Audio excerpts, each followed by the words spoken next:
Olá, seja bem-vindo ao Linha de Frente, o espaço do Grupo Aratu para a gente discutir temas importantes sobre o futuro presente do nosso estado da Bahia, e um deles é a política. Hoje estamos recebendo um jovem político na idade, porque a trajetória dele na militância e na política partidária é longa. Eu estou falando de Diego Castro, que é deputado estadual pelo PL. Nosso convidado aqui é advogado de formação e atualmente exercendo o primeiro mandato, né, Diego, como deputado estadual. Está gostando? Seja bem-vindo. Obrigado, Pablo, a todos que nos assistem. É uma honra estar aqui no Linha de Frente, é um prazer enorme. Primeiro mandato, né, 31 anos, o terceiro deputado mais jovem do estado da Bahia, né? Estou com essa missão aí, não só de representar o nosso estado, mas inerente ao trabalho do Legislativo, né, a gente representa uma parcela, um segmento, né? E a gente tem buscado honrar os quase 34 mil votos, né, que os conservadores baianos, né, nos deram nas urnas no último outubro de 2022. A gente vai falar sobre o que é ser conservador, sobre o que é ser um parlamentar de oposição aqui na Bahia, sobre as pautas que você traz para um debate político-social importante demais.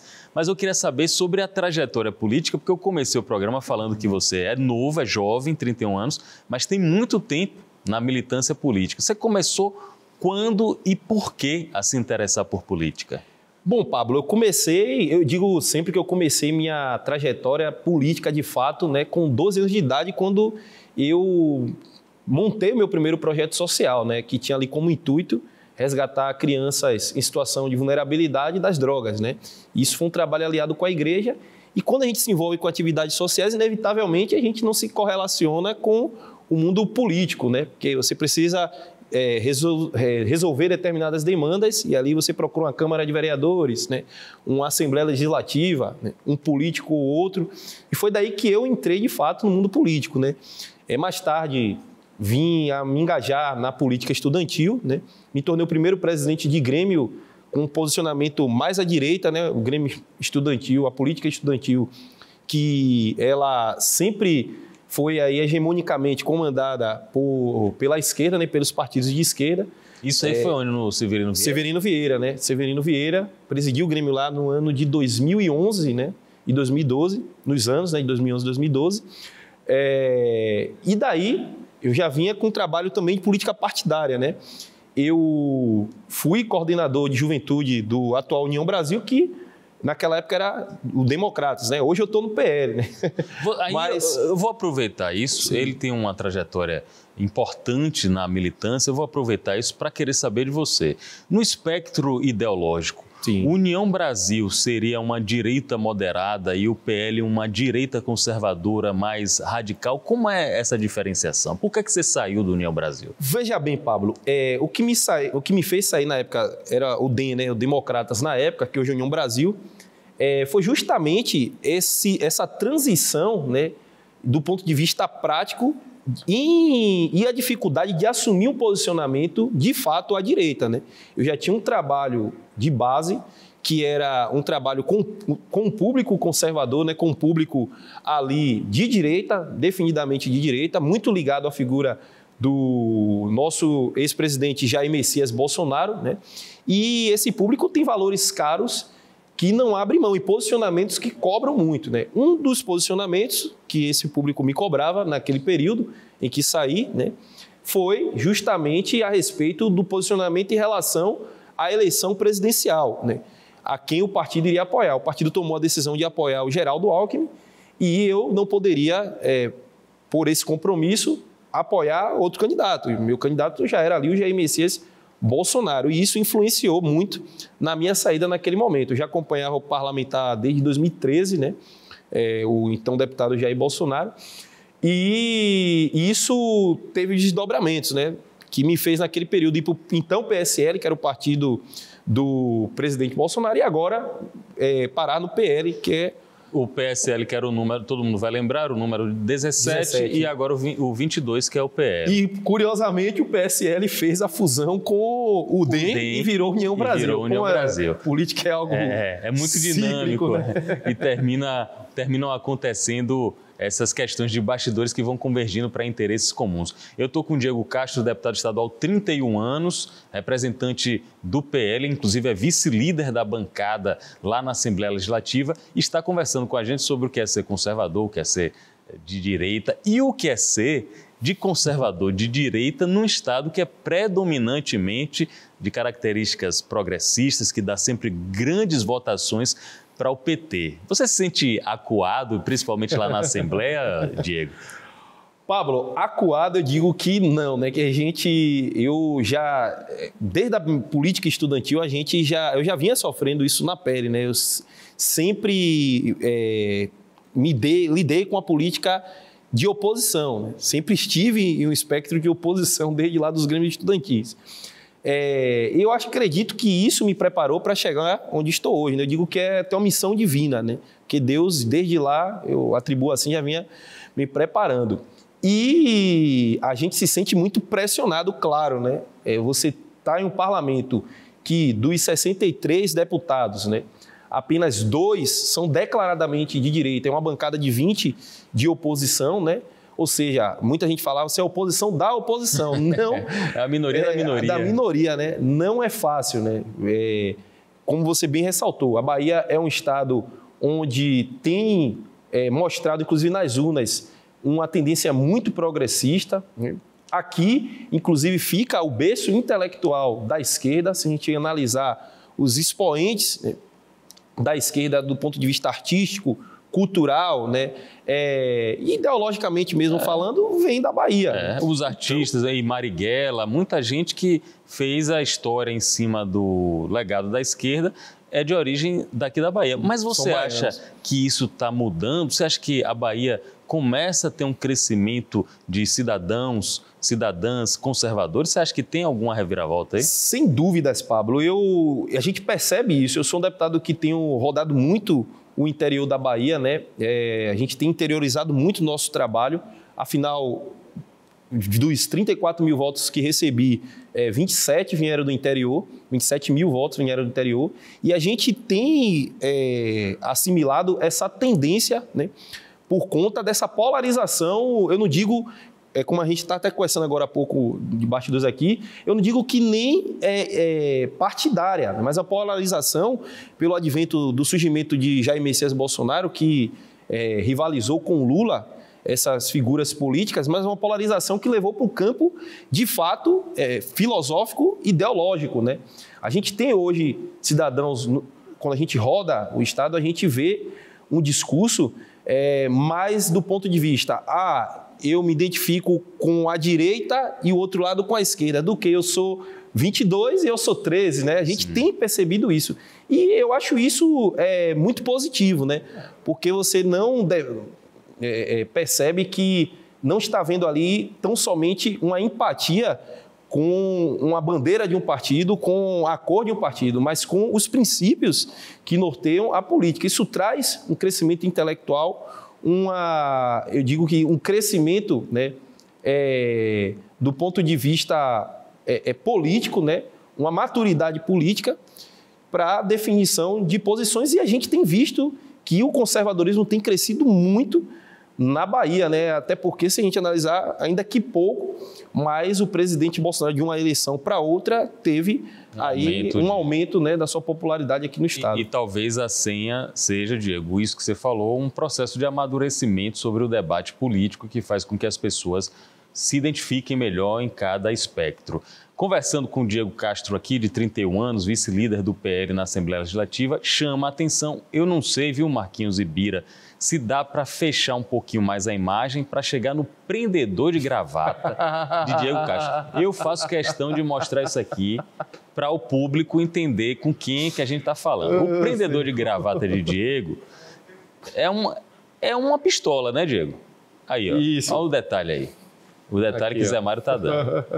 É uma pistola. Isso. O que é que representa esse prendedor de gravata? Por que é que você faz questão de ostentar? É para meter medo no povo, Diego? Pablo, olha, isso aqui é uma definição de posição, né? Isso aqui é simbólico, define um posicionamento. Inclusive, já foi aí motivo de discórdias lá, né, na própria Assembleia. Quem acompanha sabe muito bem do que eu estou falando, né? Então, colega viu isso algo meio que desrespeitoso, mas, enfim, é inerente à discordância aí de posições, né? E aqui, quando eu uso esse prendedor de gravata, eu quero deixar claro, né, que eu sou defensor da liberdade acima de tudo. Que liberdade é essa? A liberdade de defender, de autodefesa, né?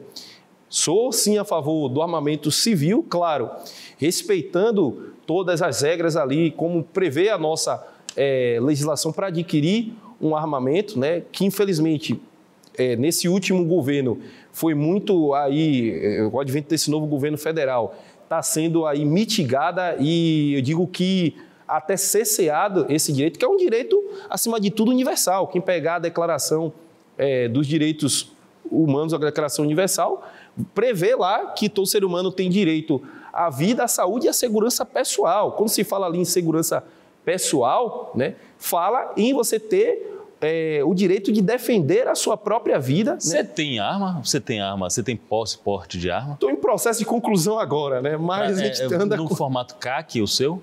Isso, também, né? Também o formato CAC. Uma pessoa, quando tem uma arma em seu poder, ou posse ou porte, porque são coisas diferentes, né? Posse de arma e porte de arma são estatutos diferentes, a forma de agir diferente. Eu estou conversando até com um advogado aqui que pode nos ajudar melhor nisso. Até que ponto o direito à defesa não pode ser confundido com o direito ao ataque? Perfeito, Pablo. Você usou um termo perfeito. O que se passa hoje, né, para a grande população, que o cidadão que decide portar uma arma, exercendo esse seu direito de liberdade de se autodefender, ele está usando a arma para fazer um ataque deliberado, quando ele bem querer, e na verdade é totalmente ao contrário. A arma é um instrumento muito mais de defesa do que de ataque, né? A gente não vai contar com a sorte, sem contar que o Estado, ele nos promete, eu falo Estado instituição, ele nos promete, né, lá no corpo constitucional, garantir a segurança, mas a gente sabe, ao mesmo tempo, que o Estado é um cobertor curto, ele não vai garantir todas aqueles direitos e garantias fundamentais e direitos sociais como ele prevê. E dentre eles, os três, os principais, o que a gente chama tripé das políticas públicas, além da saúde e educação, a segurança pública, né? A gente vê um retrato muito claro aqui do nosso Estado disso, né? E a gente, sabendo disso, sabendo que o Estado é falho nessa missão, do monopólio da força, né, que ele tomou para si, dentro dessa construção jurídica, né, fica a reflexão e aí a clareza do porquê a gente portar uma arma e o sentido disso, que é um instrumento muito mais de defesa, né, do que de ataque. Ainda no âmbito de armamento, no âmbito da segurança pública e principalmente, como você falou, o monopólio do uso da força pelo Estado para garantir a segurança. A gente está em meio a um debate intenso sobre segurança pública na Bahia e uma das questões que sempre vem à tona é o uso das câmeras nos uniformes dos policiais. Sim, sim. Inclusive já em processo de análise e testes para uma eventual licitação. Qual o seu posicionamento sobre isso? Pablo, eu sou totalmente contrário, mas eu não digo eu digo por questões de contexto, né? Me explica aí. Eu inclusive apresentei um projeto nesse sentido que proíbe o uso de qualquer meios de monitoramento que invada a vigilância do policial, que invada, a privacidade do policial militar no exercício da sua atividade, porque eu entendo que isso é um assédio, acima de tudo, moral, né? O que é que eu quero dizer com isso, quando eu apresento um projeto contrário, né? Qual é a minha justificativa? Eu poderia ser a favor, entendo que é saudável ter ali, até para a própria segurança do policial militar, eu entenderia que seria saudável se a gente estivesse em um contexto de valorização da atividade policial. Infelizmente, o contexto que a gente vive não é um contexto de valorização. A gente tem os piores salários de policiais militares do Brasil, isso é estatisticamente comprovado, com estruturas de trabalho péssimas, né? A gente vê aí armamentos precários, inclusive até ontem a gente realizou uma audiência pública que visou discutir essas questões, né? E a gente chegou a esse diagnóstico, né? A gente tem hoje o estado mais violento do país, se pegar as estatísticas aí comparadas dos últimos anos, o que mais mata, dos maiores índices de homicídios, né, também do Brasil. 3 das 10 cidades mais violentas estão na Bahia do país, e se a gente aumentar o recorte para 15, 9 estão aqui. E, ao mesmo tempo, isso é notório, e quem diz que não, infelizmente, é o que eu tenho que dizer, está tapando o sol com a peneira, querendo tapar o sol com a peneira, né? A gente vive em uma campanha de demonização das forças policiais, do trabalho da polícia militar, do policial militar. Você acha que a sociedade criminaliza a atividade policial aqui na Bahia? Ô, Pablo, a sociedade está sendo levada a enxergar dessa maneira, né? Por que eu digo isso? Porque há uma campanha político-ideológica que patrocina esse tipo de visão, né? O que eu mais vejo hoje de ONGs que defendem, que são ditas defensoras dos direitos humanos, quando parte para uma discussão em que envolve ali uma situação de conflito que está a polícia envolvida, né, não quer enxergar ali a questão fática. Já chega com a visão ideológica demonizadora da própria polícia militar. Até então, a gente tem até pouco tempo, a gente teve um relatório da própria ONU, né, sugerindo o fim da polícia militar no Brasil. Para você ver, a campanha é uma campanha global que é, ao mesmo tempo, reverberada por essas entidades que têm ali seus interesses e seus entrelaçamentos com a ONU e outras organizações internacionais, e que reflete no nosso dia a dia, né? Então, para ver se eu entendi, na sua avaliação, o uso de câmeras nos uniformes policiais pode ser usado contra a polícia? Exatamente. Nesse contexto que a gente tem, se tratando do nosso caso específico, em loco, Bahia, com todos esses elementos em que acabei de falar aqui, a câmera virá muito mais como um instrumento de pressão do que ali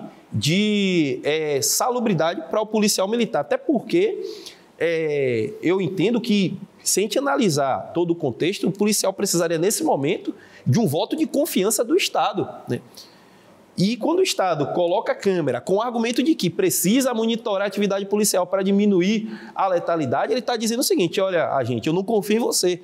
Ó, policial, eu estou botando aqui porque eu preciso te vigiar, porque eu não estou confiando em você. Em casos, por exemplo, de esclarecer eventuais dúvidas sobre a ação policial, a gente vê, isso é recorrente em Salvador, outra cidade da Bahia, mas na região metropolitana é mais. Acusações de abuso de autoridade, acusações de auto de resistência. Sim. Que não houve por algumas parcelas da população. Sim. Uma câmara não seria necessária até para proteger o policial de acusações desse tipo? Pablo, seria, eu não vou negar, né? Mas eu me pergunto, aí a gente parte de um discurso isonômico. Por que só o policial? A gente fala isso em outros agentes públicos, o médico, quando erra, com todo respeito à classe médica, o professor, quando exaure ali o seu dever profissional na sala de aula para com o aluno. O Estado prevê essa exigência, né? Com tantos outros servidores públicos. Se fosse por essa linha, eu poderia adotar o seguinte discurso: quem é o comandante em chefe das forças policiais? O governador. O governador, porque o governador, como comandante-chefe, ele não dá exemplo e usa a câmera no seu fardamento, no seu dia a dia. Então, a gente nota que há uma campanha seletiva de demonização ao policial militar, que isso vai vir como mais um instrumento de pressão. E outro dado, já que a gente está tocando instrumento de pressão, a Bahia tem a terceira polícia que mais se suicida no Brasil. Esse é um tema importante, a saúde mental, psicológica dos agentes. Está comprometidíssima. O que é que está havendo dentro da corporação? Já que você tem conversas, eu sei que você conversa com lideranças, o que é que está havendo dentro da Polícia Militar? Ô Pablo, é justamente esse sentimento de abandono, e prioritariamente o abandono que deveria acolher, que é o próprio Estado. Eu citei aqui fatores como questão de estrutura salarial, né? Questão de direitos sociais, inclusive foi um tema da nossa audiência pública, né, dentro da pauta de direitos humanos para a Polícia Militar, com moradia. Hoje a gente sabe que no contexto em que vivemos, da Bahia, do estado violento, o policial militar não pode morar em qualquer lugar, né? Ele tem que ter uma moradia ali que lhe garanta a segurança. A Bahia acabou com um programa que dava ali linha de crédito para os policiais militares adquirirem suas moradias, né? E com o salário que recebe hoje, base, ele não tem como morar em um local que lhe garanta a segurança, já que dentro das próprias comunidades, né? Como eu digo a você, infelizmente, é um cenário triste. Há uma campanha ideológica patrocinada para jogar o povo contra a polícia, né? E vice-versa, criar uma guerra mostrando que a polícia, que era ali um instrumento, uma instituição que tem um papel de garantir a paz social, mostra que ela é a promotora da guerra, quando, na verdade, isso é um retrato de uma total leniência e políticas, eu digo abertamente isso, patrocinadas ideologicamente bandidólatras pelo próprio Estado. Basta a gente pegar, inclusive, materiais didáticos, como até pouco tempo eu já peguei em escolas, né, que criminalizam a atividade da Polícia Militar. Está aqui conosco o deputado estadual Diego Castro, do PL, do Partido Liberal, vice-líder do PL na Assembleia Legislativa da Bahia, falando sobre temas importantes e trazendo um olhar conservador de direita sobre as questões do nosso Estado. Só para a gente encerrar a questão da segurança pública e já partir para outros temas. Atualmente, você enxerga, já viu uma entrevista sua, você falando que a Bahia está vivenciando uma intervenção federal na segurança pública. Está mesmo? Como é que está na sua avaliação isso? Olha, Pablo, tecnicamente, se a gente for analisar, a gente está em uma intervenção federal. O que foi de reforço que recebemos agora, né? De blindados, né? De forças externas aí para ajudar no combate à violência, Bahia mostra o retrato claro de que a nossa política de segurança declarou falência, mas oficialmente não quis reconhecer. E aí fica aquela, eu digo que, me desculpe o termo, mas é esse, uma hipocrisia do discurso institucional, de que não vamos pedir intervenção porque a segurança está sob controle e, ao mesmo tempo, solicitando auxílios federais para estarem aqui no combate, principalmente agora que está essa guerra aí de facções, né? Então, é aquela coisa, a intervenção federal tem instrumentos jurídicos ali que você precisa demandar para ela ser decretada, né? Mas o governo está fazendo isso de ofício, com a ajuda do governo federal, indiretamente com as brechas que encontraram, né? E, tecnicamente, estamos numa intervenção federal, até porque tem forças federais atuando para complementar, para ajudar, né? Eu entendo até louvável a atitude, mais tarde, o contingente policial do nosso Estado. E também, né, se mantivesse o controle, a gente não estaria dando mais um voto de desconfiança à nossa polícia, que eu sou contra a intervenção, deixar bem claro. Eu acho que tem que se fortalecer, valorizar e cada vez mais ressaltar o trabalho com acenos institucionais da nossa polícia, mostrar que ela é capaz de combater os problemas internos, né?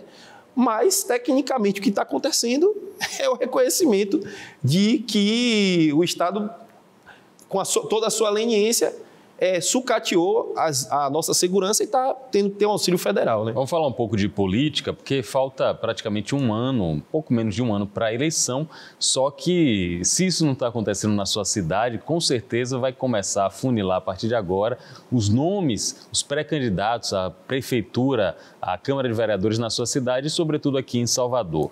Aí eu faço a pergunta para você, que é um membro importante da executiva do PL em nosso estado. O PL marcha junto com Bruno Reis numa eventual campanha de reeleição.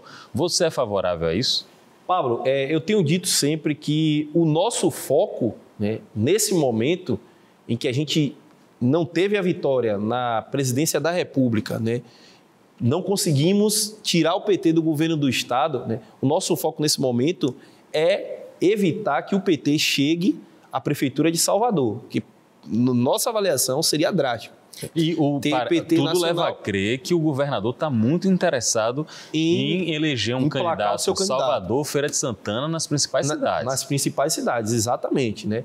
E isso, a gente viu na última campanha o quanto foi ruim para a oposição, eu digo assim, onde está situada a direita hoje, né? Que tem outras linhas, né, que não são conservadoras, mas também fazem oposição, algumas mais moderadas, né? e outras mais definidas, como eu digo assim, como no nosso caso os conservadores, né? E o PL. E fazendo essa leitura, eu enxergo que, se necessário for, caminhar conjunto com a gestão atual para evitar esse mal maior, seria uma saída prudente, né? E eu não teria nenhum problema em abertamente apoiar o Bruno Reis, né? Inclusive, já está havendo conversações, já está havendo entendimentos nesse sentido, né? O que coloca como uma válvula decisiva para destravar esse apoio formal é a assunção de determinadas pautas que são caras para o nosso público. Claro, quando eu falo caro, né, o pessoal preciosas, sempre remete, né? São preciosas. a questão financeira, mas caras que eu falo são valorosas, que a gente não abre mão, preciosas, como você bem elencou.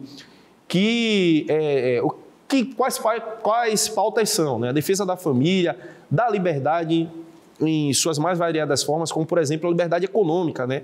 Salvador é uma cidade que precisa avançar nesse sentido. A gente enxerga esforços da prefeitura e acenos se comprometendo a, inclusive daqui por diante, caminhar nesse sentido, que seria, inclusive, a entrada em que o PL, estando na gestão, poderia contribuir muito, até porque temos quadros excelentes que, com essa influência político-filosófica da nossa linha de pensamento, podem contribuir significativamente para o índice de liberdade econômica melhorar em nossa capital, né? A questão da burocracia, nossa linha política defende uma gestão o menos burocrática possível, até porque somos adeptos da linha do Estado enxuto, né? Que é um valor conservador e, consequentemente, liberal econômico, né? Então, essas questões de como a prefeitura vai receber, e nesse momento a gente percebe que está tendo um recebimento muito positivo nesse sentido, né? Caminha-se para que tenha aí essa composição. Agora, é claro, a decisão final fica na mão do nosso presidente do partido, que é o João Roma, que vem conduzido até aqui com maestria e muita inteligência o PL. Também tem a nossa vice-presidente, a doutora Raíssa Soares, né? E eu acredito que caminha aí para esse cenário. Aí, né? vem uma questão. Você acha que a participação ou a presença de Bolsonaro, de Michele Bolsonaro, em campanhas municipais ainda tem peso, ainda pode fazer com que a parte da direita conservadora tenha um impacto nas urnas? Sem dúvidas, Pablo. O nosso público tem uma lealdade e tem uma assimilação muito grande com aqueles posicionamentos e direcionamentos que o nosso presidente tem, né? A gente é um público muito ligado a isso. E a participação dele num cenário local, né? Eu não tenho sombra de dúvidas, faria com que esse voto, essa massa aqui de conservadores dentro da nossa capital, né, aderisse, eu digo que quase que unanimidade no projeto que a gente vier a apoiar, né? E aí, como isso vai ser recebido com o atual projeto, né, depende muito dele, né? Se ele vai fazer esse esforço para que isso se concretize. É claro que a gente enxerga que tem variáveis que têm de ser aí assimiladas, estando numa capital que também tem uma força, a esquerda tem uma força muito grande, né? Mas o nosso público tem essa linha aí muito segmentada com a palavra do nosso líder maior, Jair Messias Bolsonaro. Né? Está aqui conosco Diego Castro, advogado, deputado estadual, ex-colega de escola do meu querido João Brandão, grande jornalista político aqui na Bahia do Aratuon também, e está conversando com a gente sobre vários assuntos. Antes de terminar, aí eu preciso mencionar com você. Eu estou diante de um jovem político, primeiro mandato, 31 anos de idade, articulado, que gosta de participar das pautas, que tem uma grande penetração nas redes sociais, por exemplo, utiliza bem os veículos digitais, a forma de se comunicar e interagir com a sociedade, com o público, com o cidadão. E vários dos que chegam aqui, que são parlamentares, dizem: Pablo, eu quero continuar parlamentar, eu quero continuar senador, eu quero continuar deputado. Você está bem como parlamentar ou você tem alguma pretensão? Eu já senti no traquejo que você pode vir a tentar alguma coisa no executivo. Me fala aí qual é seu plano. Pablo, eu vou ser bem claro aqui. Meu sonho é ser presidente da República. É uma meta de vida. Se eu vou chegar lá, quem vai dizer é Deus, né? Dizem que presidente da República, alguém que falou aqui recentemente, presidente é uma questão de conjunção de destino. Exato. Às vezes a pessoa está trabalhando muito, cai ali a oportunidade, às vezes nunca cai. Exato. Mas tem que trabalhar. Exatamente. E o trabalho começa agora. Tudo tem seu primeiro passo. Eu acho que a gente deu um grande passo, que foi ganhar a eleição de deputado, a primeira eleição que disputo para deputado estadual. Deus me deu essa bênção, né, essa vitória, né, essa responsabilidade, né?